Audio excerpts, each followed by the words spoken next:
3:30ish this morning. As soon as I pulled up, I opened the door, and there was 4 men standing in front of a car. One gentleman came right over, and he never really said anything until I said something. I said, "Hi, I'm looking for some information." He said, "Hi, my name is Glenn." He shook my hand. He asked my name. He did ask my name.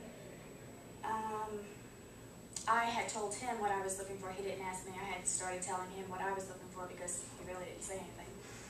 So I said, "I'm looking for my husband's uncle.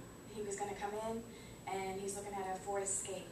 So he said, "Well, how about if you go over there to the Ford Escapes, look at them, and I'll go get the key." I says, "Okay." He goes, "Would you like to take a ride in it today?" I said, "Absolutely not, because it's not for me. It's going to be for my husband's uncle."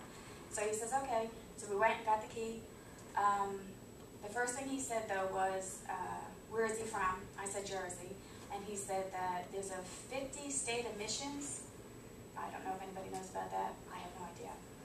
That there's something to do with the emissions that certain states have to abide by, and New Jersey is one of them. The Ford Escape has 3 cars on the lot that are 50-state emissions for them.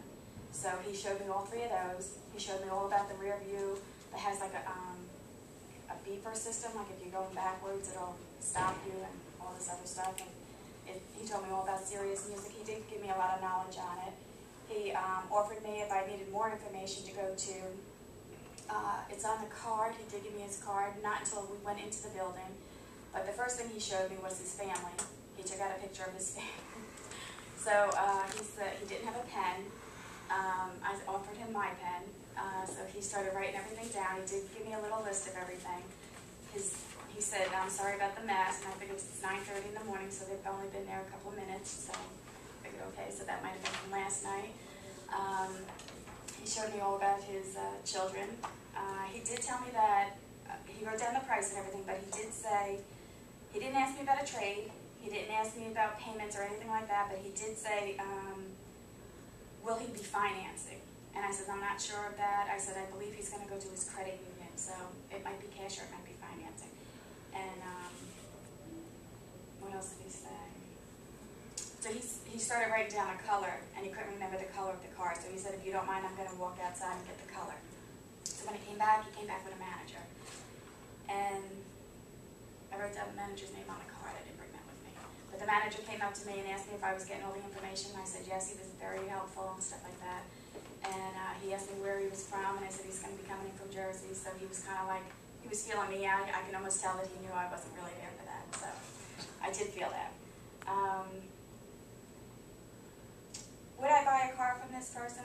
I'm going to say no, and I'm only going to say no because he was knowledgeable, but he was not into it.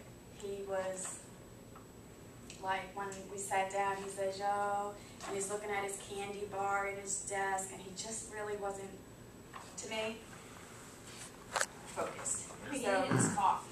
I think he needed something. Maybe a little, 5 energy drink. Yeah. Did he get your name and phone number? Well, yes, he did. So at the end, as I was leaving, he's walking me out. He goes, "If you don't mind, I'm going to ask you for your information because I'm going to ask you for your information for a callback." He said, "So when your uncle comes in, we'll change all that information, but I'm just going to put it in the system." And then he looked it up and he seen that I had bought a car. So he mentioned the woman's name that I bought the car from. So he says, "Okay, that's all I really need." He says, "Have a nice day." And I said, "Okay, thanks." Okay, great.